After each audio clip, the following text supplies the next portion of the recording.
Hello दोस्तों, और आज हम बात करेंगे पारिस्थितिकी यानी इकोलॉजी। इकोलॉजी क्या है, क्या होती है, किस तरीके से ये कार्य करती है। तो इकोलॉजी के अंतर्गत जीव तथा वातावरण के बीच पारस्परिक संबंधों का अध्ययन किया जाता है।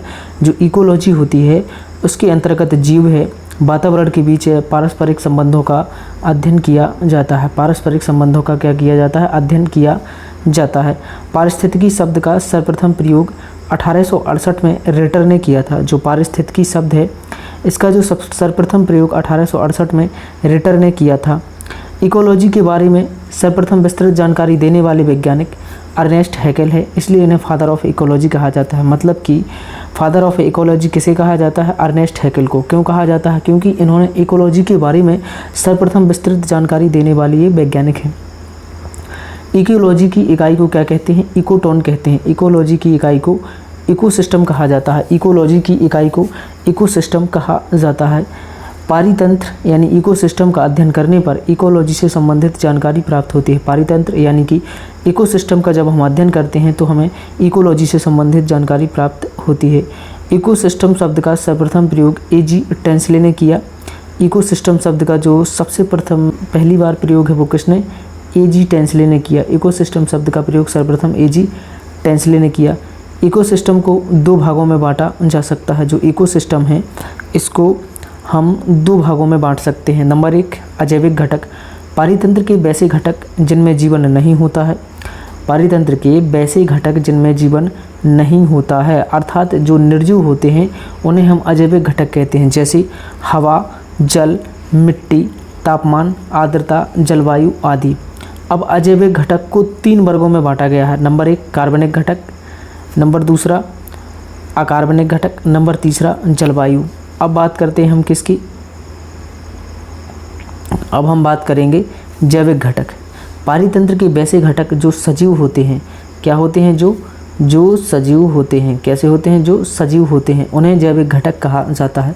जैविक घटक भी 3 प्रकार के होते हैं। जैविक घटक कितने प्रकार के होते हैं, जैविक घटक भी 3 प्रकार के होते हैं। Number 1 producer. नंबर 2 कंज्यूमर यानी कि उपभोक्ता। नंबर 3 डिकम्पोजर यानी अपघटक। कितने होते हैं, प्रोड्यूसर यानी उत्पादक, प्रोड्यूसर यानी उत्पादक, कंज्यूमर मतलब उपभोक्ता, और डिकम्पोजर मतलब होता है अपघटक। ये कौन से हैं, ये जैविक घटक हैं। अब उत्पादक, इसके अंतर्गत वैसे जीव को शामिल किया जाता है जो इकोसिस्टम में उत्पादक का कार्य करते हैं, अर्थात भोजन का निर्माण करते हैं। इसमें सभी हरे पौधों को शामिल किया जाता है, क्योंकि हरे पौधे प्रकाश संश्लेषण के द्वारा कार्बोहाइड्रेट का निर्माण करते हैं, जो पारितंत्र में भोज्य पदार्थ माना जाता है, जैसे कि हरे पौधे। उत्पादक में होता क्या है कि इसके अंतर्गत हम लोग वैसे जीव को शामिल करते हैं जो इकोसिस्टम में उत्पादक का कार्य करते हैं, मतलब कि भोजन का निर्माण करते हैं। इसमें सभी हरे पौधे, क्या इसमें सभी हरे पौधे, यहाँ पर हरे है, इसमें सभी हरे पौधों को शामिल किया जाता है, क्योंकि हरे पौधे प्रकाश संश्लेषण के द्वारा कार्बोहाइड्रेट का निर्माण करते हैं, जो पारितंत्र में क्या माना जाता है, भोज्य पदार्थ माना जाता है, जैसे कि हरे पौधे। उपभोक्ता, कंज्यूमर क्या है, अब इसके अंतर्गत वैसे जैविक घटक को शामिल किया जाता है जो प्रत्यक्ष या अप्रत्यक्ष रूप से उत्पादक पर निर्भर करते हैं, अर्थात भोजन के लिए उत्पादक पर आश्रित होते हैं। यह 3 प्रकार के होते हैं। प्राथमिक उपभोक्ता, जिसे हम प्राइमरी कंज्यूमर कहते हैं। प्राइमरी कंज्यूमर में होता क्या है कि इसके अंतर्गत वैसे उपभोक्ता को शामिल किया जाता है जो पौधे या पौधे के उत्पाद को, जो पौधे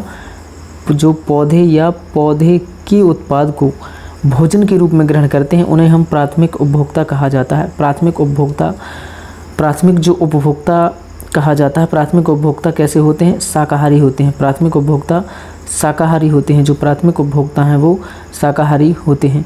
प्राथमिक उपभोक्ता शाकाहारी होते हैं, जैसे टिड्डा, खरगोश, बकरी, हिरण। अब बात आती है द्वितीयक उपभोक्ता यानी सेकेंडरी कंज्यूमर। वैसे उपभोक्ता को शामिल किया जाता है। सेकेंडरी कंज्यूमर में वैसे उपभोक्ता को शामिल किया जाता है जो अपना भोजन प्राइमरी कंज्यूमर से प्राप्त करते हैं, उन्हें हम सेकेंडरी कंज्यूमर कहा जाता है।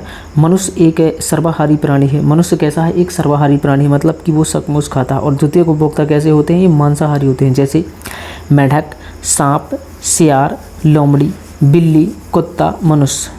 कौन कौन से हैं, मेढक है, सांप है, सियार है, लोमड़ी है, बिल्ली है, कुत्ता है, मनुष्य है आदि। अब बात करते हैं हम तृतीयक उपभोक्ता की। तृतीयक उपभोक्ता यानी टर्सरी कंज्यूमर। इस वर्ग में सबसे उच्चतम श्रेणी के उपभोक्ता को शामिल किया जाता है। क्या किया जाता है इसमें?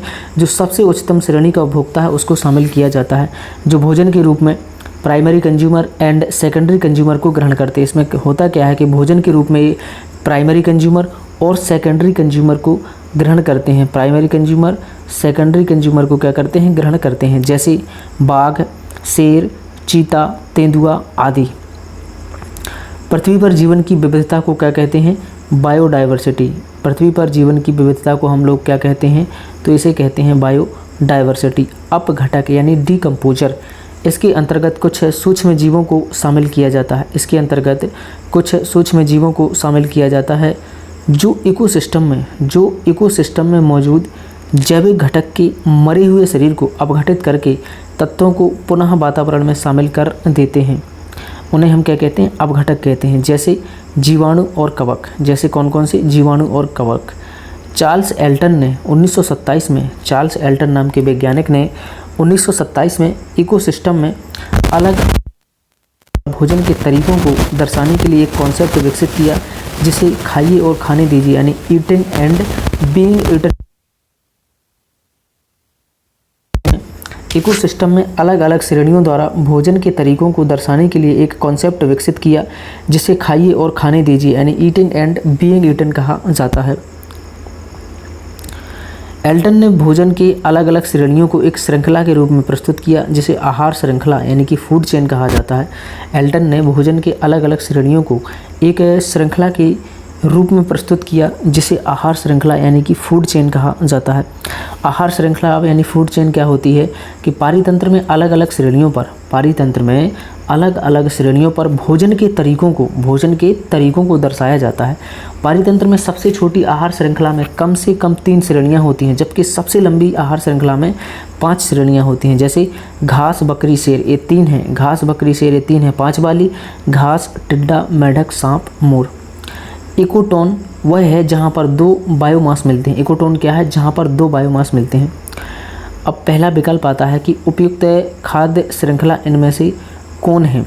तो उत्पादक शाकाहारी मांसाहारी, उत्पादक मांसाहारी शाकाहारी, शाकाहारी मांसाहारी उत्पादक, शाकाहारी उत्पादक मांसाहारी। तो इसका जो सही आंसर हो जाएगा वो हो जाएगा उत्पादक शाकाहारी और मांसाहारी। अगला क्वेश्चन है, प्राथमिक उपभोक्ता कौन है? प्राथमिक जो उपभोक्ता है वो कौन है? मुर्दाखोर।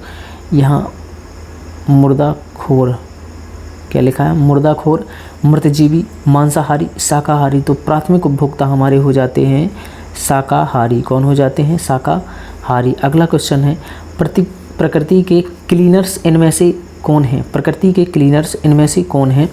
तो प्रकृति के जो क्लीनर्स हैं वो उत्पादक, कंज्यूमर्स हैं, विघटक हैं, मांसभक्षी हैं, क्या हैं? तो इसका आंसर बन जाएगा विघटक यानी अपघटक जिन्हें कहते हैं।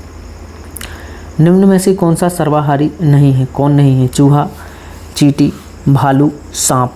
चूहा, चींटी, भालू, सांप। तो क्या है? सांप सर्वाहारी नहीं है। सांप क्या है? सर्वाहारी नहीं है। इकोटोन का अर्थ क्या होता है? इकोटोन वो है जहाँ 2 बायोमास मिलते हैं। एक शुक्राणु है इकोटोन, एक नवजात शिशु है इकोटोन, एक जगह है।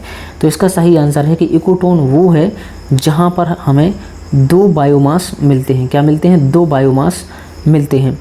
बायोडाइवर्सिटी किसे संदर्भित करती है? जो बायोडाइवर्सिटी है वो किसे संदर्भित करती है?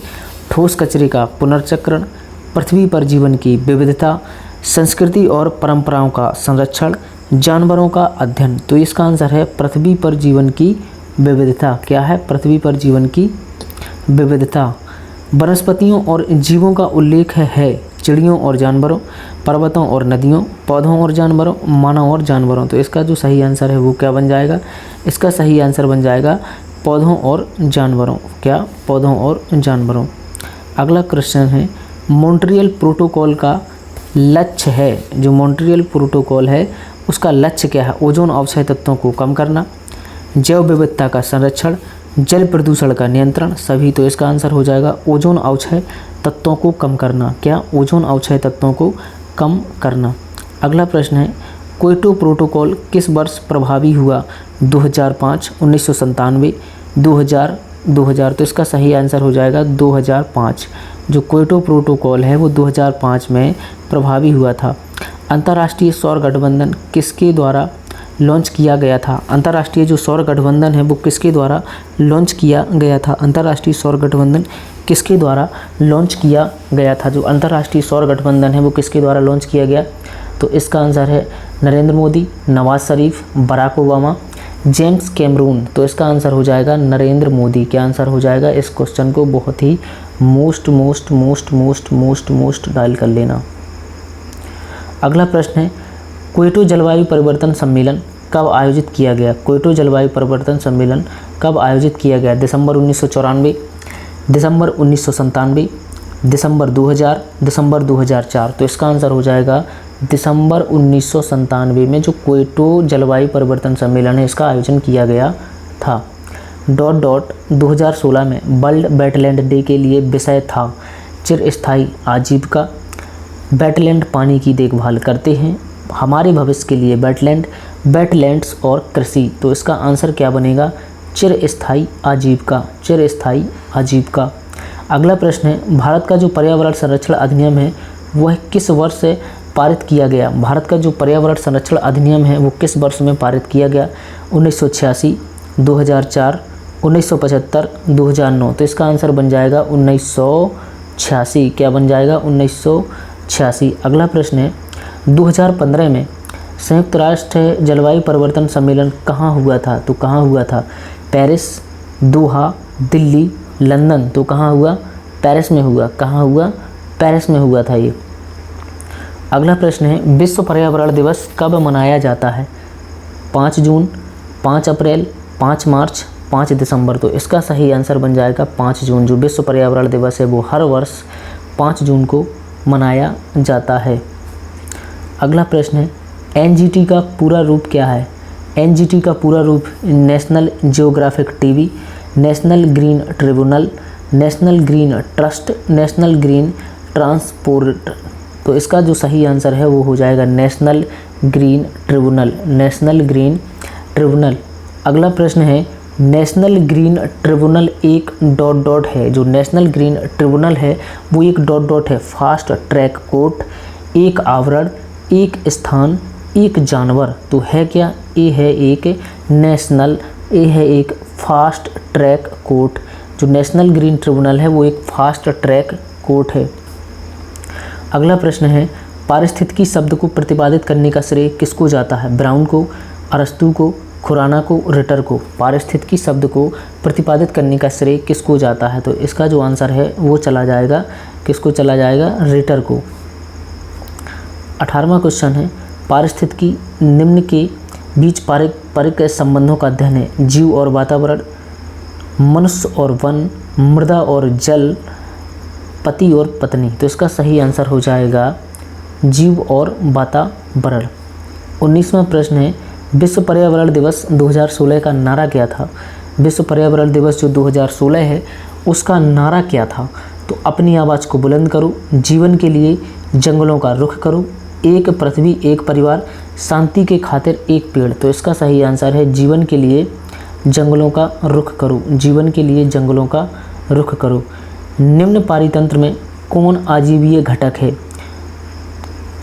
जीवाणु, क्लोरेला, जल, मानव। तो निम्न पारितंत्र में कौन अजीवीय घटक है? तो वो हो जाएगा क्लोरेला। क्या? क्लोरेला। जब हम बकरी का मांस खाते हैं तब हम क्या हैं? प्राथमिक उपभोक्ता, द्वितीयक उपभोक्ता, तृतीयक उपभोक्ता, इनमें से कोई नहीं। तो हम हैं द्वितीयक उपभोक्ता। क्या हैं? द्वितीयक उपभोक्ता हैं। निम्न में कौन सा सबसे अधिक स्थिर पारितंत्र है? महासागर, वन, रेगिस्तान, पर्वत। तो कौन है? तो ये हो जाएगा महासागर। क्या हो जाएगा? महासागर। पारिस्थितिक तंत्र में तत्वों के चक्रण को क्या कहते हैं? रासायनिक चक्र, जैव भू रासायनिक चक्र, भूवैज्ञानिक चक्र, भू रासायनिक चक्र। तो जो इसका सही आंसर बन जाएगा वो बनेगा जैव भू रासायनिक चक्र, जैव भू रासायनिक चक्र। रेड डाटा बुक जिसे लाल सूची भी कहते हैं क्या है? रेड डाटा बुक जिसे लाल सूची भी कहते हैं वह क्या है? क्या बताती है? संकटग्रस्त पशुओं, पेड़ों इत्यादि दस्तावेज बताती है, भूकंप के क्षेत्र को बताती है, जलवायु के बारे में बताती है, प्रदूषण के बारे में बताती है। क्या बताती है? तो ये बताती है संकटग्रस्त पशुओं और पेड़ों इत्यादि का दस्तावेज। मतलब कि उन प्रजातियों के बारे में जो क्या है क्षति की ओर जा रही हैं, उनके बारे में ये बताती हैं। अगला प्रश्न है, जैव विविधता क्या उल्लेख करता है? किसी क्षेत्र की संपूर्ण प्रजातियों को, किसी क्षेत्र की संपूर्ण प्रजातियों को, किसी क्षेत्र के संपूर्ण विकास को, किसी क्षेत्र के संपूर्ण जीन्स को, या सभी को? तो किसे बताती है? किसी क्षेत्र की संपूर्ण प्रजातियों के बारे में यह हमें बताती है। अगर आपको वीडियो अच्छी लगी हो, थोड़ा नॉलेजेबल हो, तो लाइक, कमेंट, सब्सक्राइब ज़रूर करें और वीडियो को शेयर करें और कमेंट में ज़रूर बताएं कि अगला वीडियो किस टॉपिक पर बनाएं। जय हिंद, जय भारत, धन्यवाद।